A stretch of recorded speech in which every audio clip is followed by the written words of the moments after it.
Assalamualaikum warahmatullahi wabarakatuh. Selamat pagi anak-anak. Bagaimana kabar kalian hari ini? Semoga selalu diberikan kesehatan ya. Amin. Nah, kali ini kita akan belajar tentang mata pelajaran pendidikan kewarganegaraan. Sebelum kita memulai pembelajaran hari ini, kita buka dulu dengan membaca basmalah secara bersama-sama ya. Bismillahirrohmanirrohim. Nah, materi di dalam pelajaran pendidikan kewarganegaraan kali ini adalah hak di rumah, di sekolah, dan masyarakat. Ada yang tahu pengertian hak anak-anak? Ya, akan Uspinda bahas di sini. Hak itu adalah sesuatu yang harus diperoleh. Ingat ya anak-anak, harus diperoleh setiap orang sejak lahir. Penggunaan hak harus dilakukan dengan bertanggung jawab agar tidak ada yang dirugikan.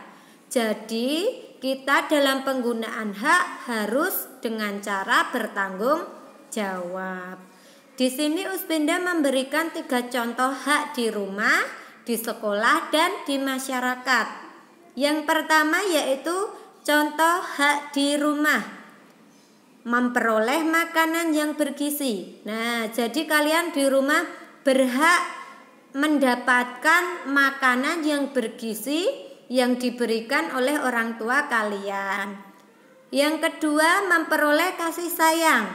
Kalian juga berhak mendapatkan kasih sayang yang diberikan oleh orang tua kalian. Yang ketiga, nyaman saat belajar di rumah. Nah, nyaman di sini misalnya saat kalian belajar, ada meja belajarnya, ada penerangan lampu yang sesuai, dan lain-lain. Nah, dari itu kan pasti kalian akan nyaman saat belajar di rumah. Selanjutnya yaitu contoh hak di sekolah. Yang pertama, memperoleh pengajaran dari guru. Nah, jadi kalian berhak mendapatkan pengajaran atau penjelasan materi dari guru kalian. Selanjutnya, bermain saat jam istirahat. Kalian berhak bermain saat jam istirahat, bermain dengan teman kalian di halaman, bermain di kelas, boleh. Selanjutnya, belajar dengan nyaman di sekolah. Ini hampir sama dengan di rumah tadi ya. Misalnya di sekolah ruangannya bersih, harum wangi, rapi. Itu kan membuat kalian belajar dengan nyaman. Yang terakhir ada contoh hak di masyarakat. Yang pertama, bermain di lingkungan yang bersih. Kalian berhak mendapatkan saat bermain di tempat yang bersih, lingkungan kalian bersih. Yang kedua, ikut serta dalam kerja bakti. Kalian juga berhak mengikuti kegiatan yang ada di lingkungan masyarakat kalian. Itu tadi contohnya kerja bakti atau gotong royong ya. Yang terakhir yaitu memperoleh rasa aman saat bermain. Jadi berhak juga mendapatkan rasa aman, tidak was-was saat kalian bermain. Selanjutnya yaitu faktor-faktor yang mempengaruhi penggunaan hak. Yang A yaitu di lingkungan rumah. Pertama, kemampuan ekonomi keluarga. Yang kedua, adanya aktivitas orang tua.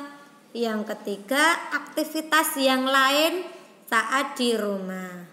Yang B, yaitu lingkungan sekolah. Faktor yang pertama, waktu belajar. Yang kedua, waktu bermain. Yang ketiga, aktivitas lain di sekolah. Yang terakhir, faktor di lingkungan masyarakat, yaitu yang pertama, kesadaran masyarakat dalam menjaga kebersihan.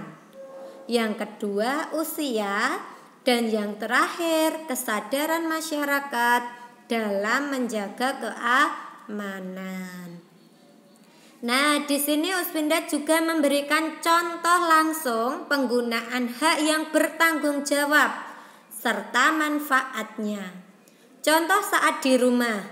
Yang pertama, bermain dengan nyaman, lalu merapikan mainan selesai bermain. Nah, kalian boleh bermain, tetapi setelah bermain harus merapikan mainan tersebut. Hal itu dilakukan supaya apa? Rumah juga tetap rapi, mainan juga tidak cepat rusak.